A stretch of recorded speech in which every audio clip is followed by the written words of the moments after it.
sequência, né, apresentamos um pouco da biografia do professor Emir Sader. Ele é graduado em filosofia e mestre também em filosofia pela Universidade de São Paulo, USP, e doutor em ciência política pela mesma universidade.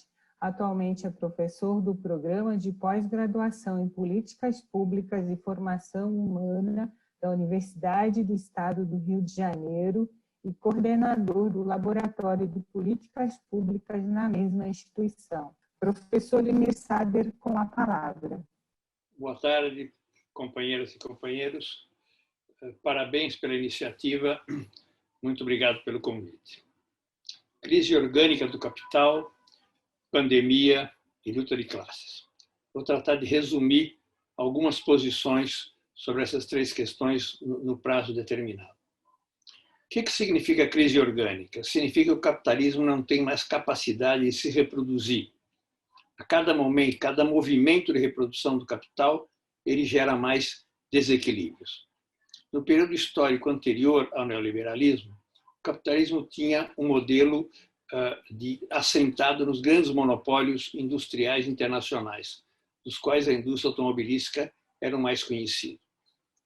Funcionava como reprodução de capital, distribuía renda em certos níveis, mas, obviamente, concentrava a renda também, porque estava centrado na produção de mercadorias voltadas para os setores de luxo, de consumo do mercado. Mas o capitalismo tinha um certo grau de funcionamento. Do fim da Segunda Guerra até os anos 70, o capitalismo viveu o seu ciclo expansivo mais amplo da sua história. O Eric Hobsbawm, historiador marxista, disse que foi a era de ouro do capitalismo. Por volta dos anos 70, esse modelo começa a se esgotar e vem a virada para o modelo atual, o modelo neoliberal, que tem uma mudança significativa. No neoliberalismo, o eixo fundamental não é um setor produtivo, é o capital financeiro. E não é mais o capital financeiro que apoia a produção, apoia a pesquisa, não. É o capital financeiro ligado à especulação financeira, aquele que vive da compra e venda de papéis. Quando no fim do dia se diz que a Bolsa de Valores de São Paulo aumentou não sei quanto, não significa que se produziu nem um bem, nem um emprego. Simplesmente o capital comprou papéis, vendeu papéis. Por isso, nós passamos de um ciclo longo expansivo do capitalismo para um ciclo longo recessivo, onde a gente se encontra agora. No ciclo anterior, as economias cresciam 5, 6, 7, 8%. Agora, quando crescem 1% ou estão próximas de zero. Quer dizer, o capitalismo está numa fase de estancamento. O único setor que se multiplica é o setor financeiro. Basta olhar os balanços dos grandes bancos privados para ver onde é que está o dinheiro. Ninguém rasgou dinheiro, não existe ausência, carência de recursos no país. Só que ele está nas mãos de setores que não estão comprometidos com a retomada do crescimento econômico, menos ainda com a distribuição de renda, com a geração de emprego. Isso é o caráter orgânico da crise do capitalismo. Quer dizer, a economia gira em torno de especulação financeira. Houve em escala mundial, na passagem para o neoliberalismo, uma transferência de capitais do setor produtivo para o setor especulativo, porque o capital ganha mais na especulação do que na produção.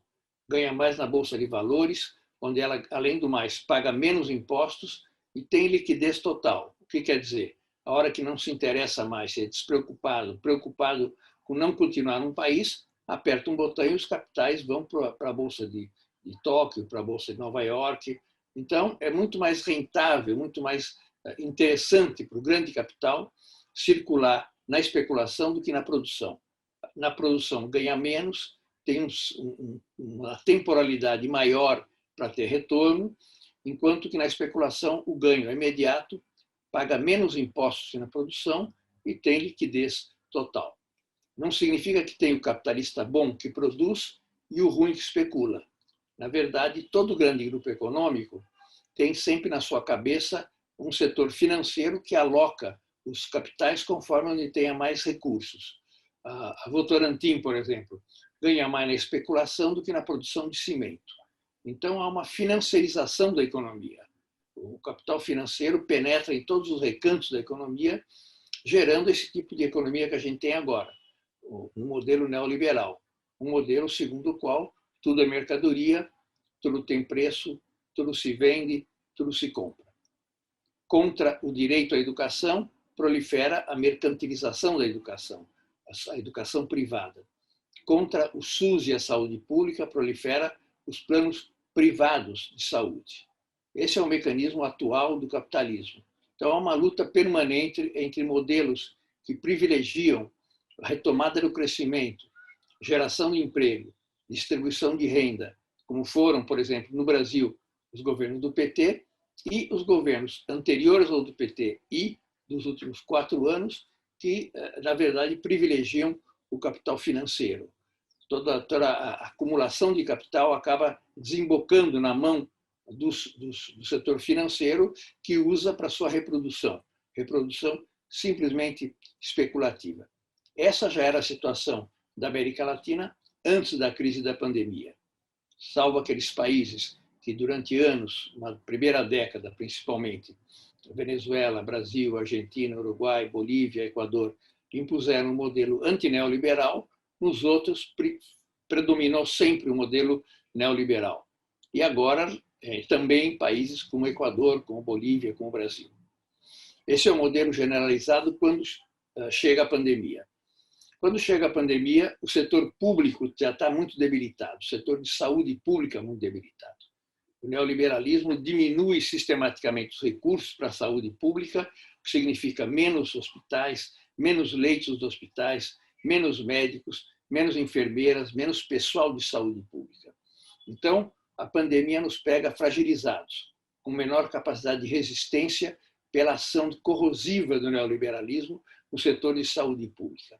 E é devastador o que acontece na América Latina, mais ainda em um país como o Brasil, em que coincide a chegada da pandemia com a existência de um governo degradador dos interesses nacionais, dos interesses da massa dos trabalhadores, que promove o chamado Estado mínimo.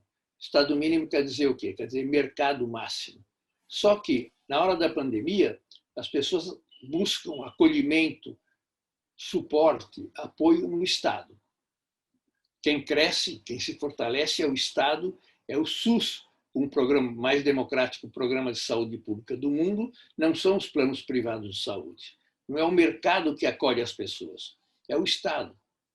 São as universidades públicas, os centros de pesquisa públicos que se fortalecem, onde se desenvolve não só as pesquisas, quanto a procura da vacina e de outros medicamentos.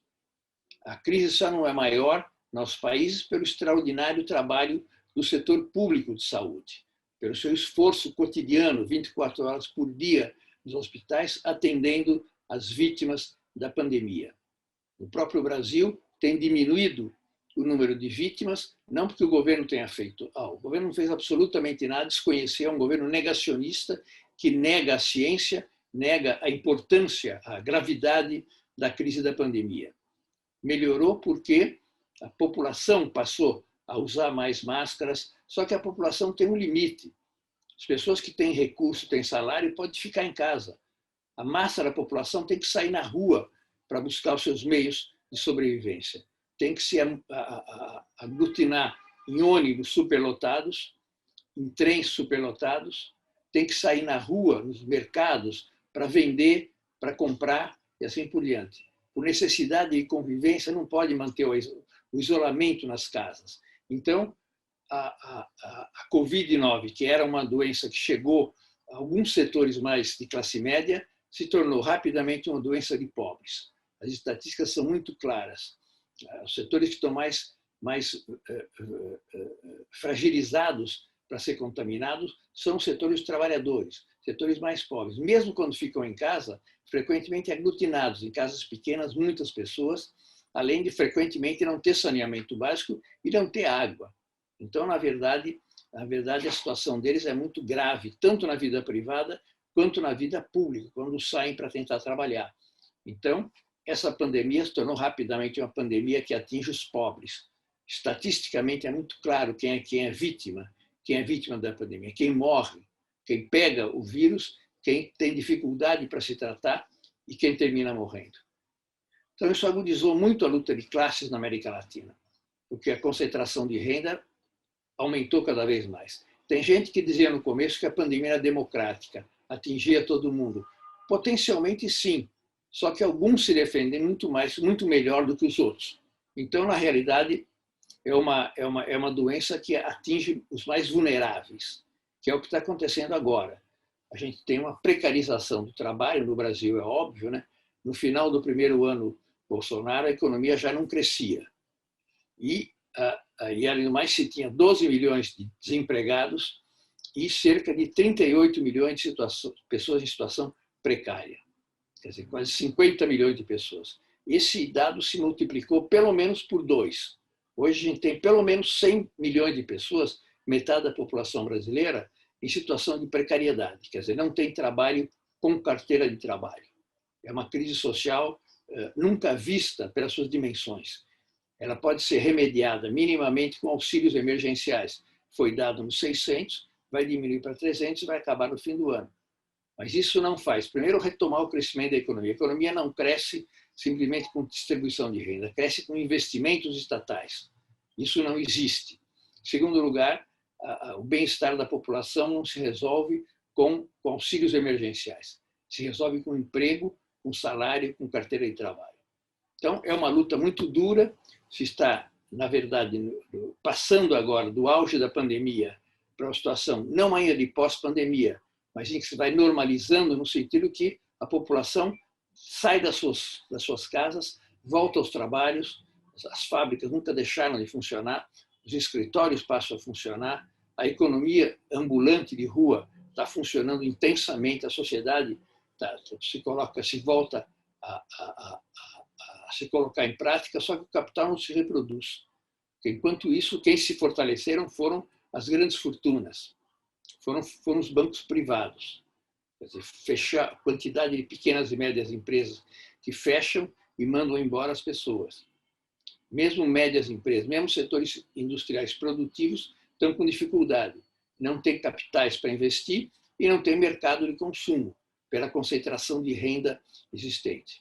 Então, isso é o que eu tinha a falar em relação à crise orgânica do capital, que se acentua na sua fase neoliberal, aos efeitos sociais dramáticos da pandemia, sobretudo sobre os setores mais pobres da população, e a crise social que nós enfrentamos agora. A luta de classe se agudiza muitíssimo mais e nós vamos ter uma disputa enorme sobre quem vai pagar a crise e quem vai pagar a reconstrução do país. A direita já tem o seu modelo clássico de dizer que é só com ajuste fiscal, só com menos gastos para o Estado, só com menos recursos para a saúde e para a educação é que dá para fazer crescer a economia. A visão da esquerda não é essa. A visão da esquerda é que é preciso fazer uma profunda reforma tributária, em que quem ganha mais, paga mais. Essa é a reforma tributária justa, não essa que existe atualmente, em que os pobres acabam pagando mais, proporcionalmente mais do que os ricos. Uma reforma tributária que penalize o grande capital financeiro, imposto às grandes fortunas, imposto às heranças, imposto aos ganhos do capital. É só taxando esses setores é que o Estado pode recompor sua capacidade econômica, fazer voltar a crescer a economia, gerar empregos e distribuir renda. Esse é, em resumo, o que eu tinha a expor para vocês. Espero que seja útil para o nosso debate de hoje. Muito obrigado.